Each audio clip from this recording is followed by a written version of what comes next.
Menginap di hotel memang menjadi pengalaman tersendiri yang menyenangkan. Saat memilih hotel untuk menginap, kenyamanan menjadi pertimbangan paling penting setelah harganya. Tapi, bagaimana jadinya kalau terjadi gangguan dari mereka yang tak kasat mata?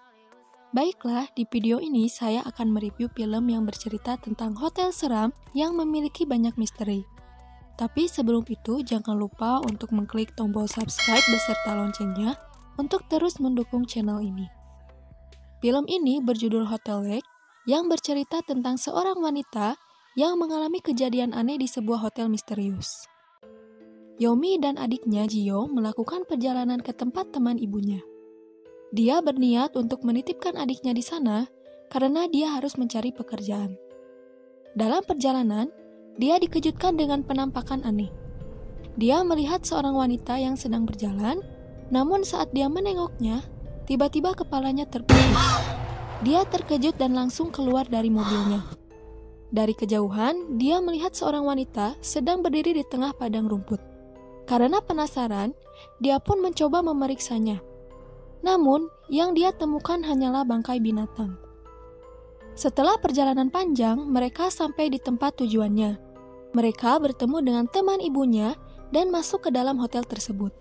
Tak lama setelah mereka masuk ke kamarnya, Yomi dikagetkan dengan lukisan yang tiba-tiba terjatuh. Saat Jihyo mengajaknya untuk bermain petak umpet, Yomi keluar dari kamarnya dan mulai mencari adiknya. Jihyo bersembunyi di tempat yang tak jauh dari kamarnya. Saat dia mengintip, dia melihat seorang wanita berpakaian seperti seorang pegawai hotel dan memakai sepatu hitam tengah berdiri di depannya. Saat dia menoleh untuk kedua kalinya, wanita itu hilang dalam sekejap. Namun saat dia menoleh ke belakang, wanita itu muncul di hadapannya. Dia pun keluar dan berlari sambil ketakutan. Di sisi lain, Yomi memasuki ruang bawah tanah yang gelap, sunyi dan juga sepi. Dia mencoba mencari adiknya dengan memanggilnya, tetapi dia tidak berada di sana.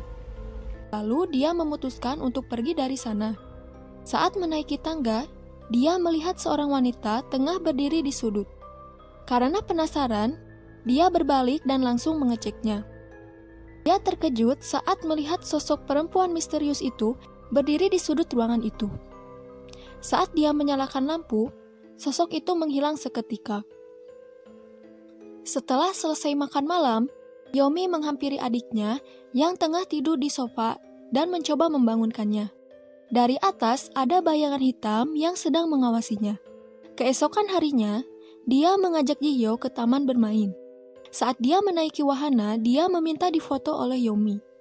Saat Yomi akan mengambil fotonya, dia melihat Jihyo sedang berbicara dengan seseorang. Namun yang membuatnya aneh adalah tidak ada siapapun di samping adiknya itu. Saat dia bertanya dengan siapa Jihyo berbicara, dia menjawab bahwa dia sedang berbicara dengan seorang wanita tua yang dia panggil dengan sebutan Bibi. Lagi-lagi Yomi mengalami hal aneh. Saat dia harus menangkap Jihyo dengan mata tertutup, dia dikejutkan dengan bayangan seorang wanita yang perlahan-lahan mendekatinya dan membuatnya berada di kegelapan. Dia terkejut dan merasa aneh kenapa dia berada di sana. Dia bertemu dengan seorang wanita yang membelakanginya. Wanita itu perlahan-lahan berbalik dan wajahnya terlihat sangat menyeramkan. Yomi pun sadar bahwa dia sedang bermimpi buruk. Tak lama kemudian, dia mencari adiknya dan bertemu dengan pegawai hotel bernama Yeri. Dia bercerita bahwa dia pernah mengalami kejadian yang sangat aneh saat dia sedang bekerja. Dari kejauhan, Yeri melihat seorang wanita. Dia pikir itu adalah pegawai baru. Namun saat dia mengikutinya, dia sampai di kamar dengan pintu terbuka. Dia masuk dan mengecek kamar itu, namun dia tidak menemukan siapapun di sana. Saat dia melihat bayangan dirinya di televisi, dia melihat seorang wanita tengah berdiri di belakangnya. Saat dia menoleh, wanita itu tidak ada. Sampai dengan yang ketiga kalinya, dia melihat wanita itu berdiri dekat dengannya. Dia berteriak dan berlari ketakutan. Setelah menceritakan hal tersebut kepada Yomi, Yeri merasakan keganjilan. Dia mengalami serangkaian gangguan yang menuntunnya menuju ke ruang bawah tanah. Dia melihat darah yang membanjiri lantai, lalu dia pun berniat untuk mengungkap semuanya. Namun sayangnya, saat dia akan pergi, dia malah terkunci di bawah sana. Yomi memutuskan untuk pergi. Di tengah perjalanan, dia menerima panggilan dan kembali lagi ke hotel. Ternyata, Yeri dan Ji-hyo menghilang. Detektif pun mengasumsikan jika Yeri menculik Ji-hyo. Namun, Kyung-sun, sang pemilik hotel, berkata bahwa Yeri sering pergi ke desa. Akhirnya, Yomi pun mencoba mencari Ji-hyo ke taman bermain. Dari kejauhan, dia melihat Ji-hyo di bawah seorang wanita yang tak dikenal. Dia berusaha mengejarnya, namun tak sengaja dia menabrak 3 siswa yang tengah lewat. Dan salah satu siswa tersebut menatapnya dengan aneh. Saat dia mencoba menyusul mereka kembali, Kyung-sun pun mulai mencegahnya. Saat Yomi berada di kamarnya, Yeri mendatanginya dengan memakai baju merah. Dia bercerita bahwa dia melihat wanita itu di bawah, dan dia terlihat tidak hidup ataupun mati. Yomi tidak mengerti dengan apa yang Yeri katakan. Dia pun mulai mengikuti Yeri hingga sampai di kamarnya. Saat berada di kamarnya, dia dikejutkan dengan suara benda jatuh yang berasal dari toiletnya. Di balik tirai, ada seutas tali yang tiba-tiba terputus dan mayat Yeri pun menghantam badan Yomi dan matanya berubah menjadi terlihat sangat menyeramkan. Yomi merasa ketakutan atas apa yang menimpanya. Dia dikejutkan kembali dengan tangan yang memegang bahunya. Dia mengira itu Kyung-sun, tapi dia sedang berbicara dengan detektif. Dia pun melompat kebingungan hingga membuat detektif Oh mencurigainya sebagai pelakunya. Keesokan harinya, Yomi memutuskan untuk berkunjung ke kantor polisi. Dia menceritakan semua yang dia alami dan hilangnya Ji-hyo kepada detektif Oh. Namun, detektif Oh tidak mempercayainya dan justru malah mencurigainya. Dia memutuskan untuk pergi dan di perjalanan dia bertemu dengan siswa yang sebelumnya ia temui. Dia memanggilnya, namun Yomi tak menggubrisnya.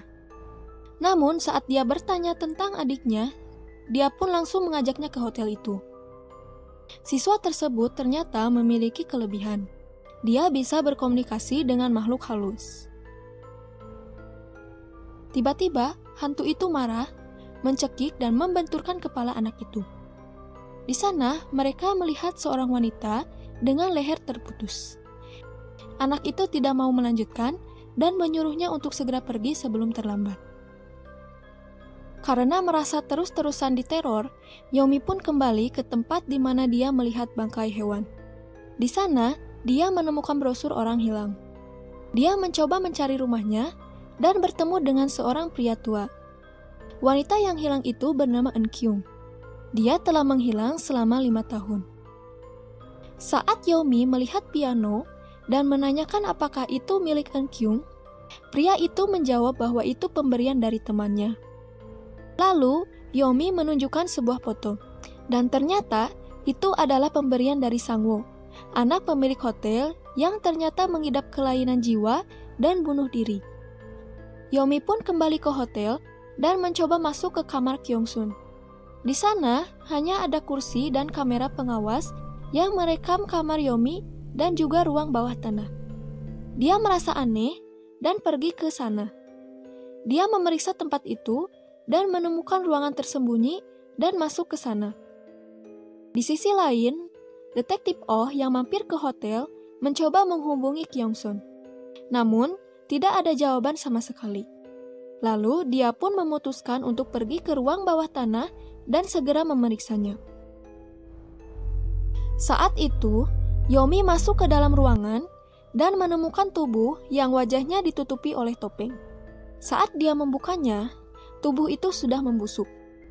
Detektif Oh tiba-tiba masuk dan menodongkan pistol padanya dan menyuruhnya untuk diam di tempat. Lalu dia mendengar suara aneh, dan ternyata itu adalah Ji-hyo yang ditemukan sedang membenturkan kepalanya ke dinding. Dinding itu meninggalkan bekas yang membuatnya curiga. Lalu dia mencoba membukanya, dan ternyata di balik dinding itu terdapat banyak mayat. Tiba-tiba, Kyung-sun menikam leher detektif Oh dan menghabisinya.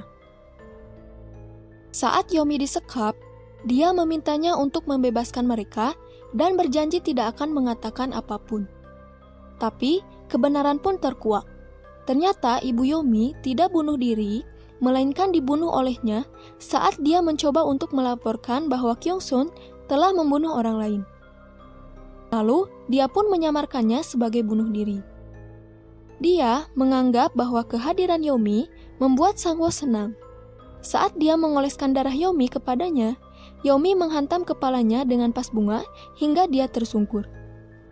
Yomi pun terburu-buru menyelamatkan Ji-hyo yang diikat di ruangan lain. Saat mereka mencoba kabur, Kyungsun menyerangnya dari kegelapan. Lalu Yomi pun menyuruh Ji-hyo untuk melarikan diri. Yomi tidak bisa berkutik karena Kyungsun mencekiknya. Dia mencoba meraih pecahan pas bunga, namun ia tidak bisa. Lalu, keajaiban pun terjadi. Hiasan burung yang jatuh itu mendekat ke tangan Yomi. Dia langsung meraih dan menusuk kepala Kyungsun. Lalu dia pun langsung bergegas pergi menyelamatkan diri dan menghampiri Ji-hyo yang sedang menunggunya di parkiran. Saat dia akan pergi, dia melihat bahwa ada seorang wanita yang tengah berdiri. Dia adalah hantu Ibu Yomi yang selama ini melindungi mereka di sana.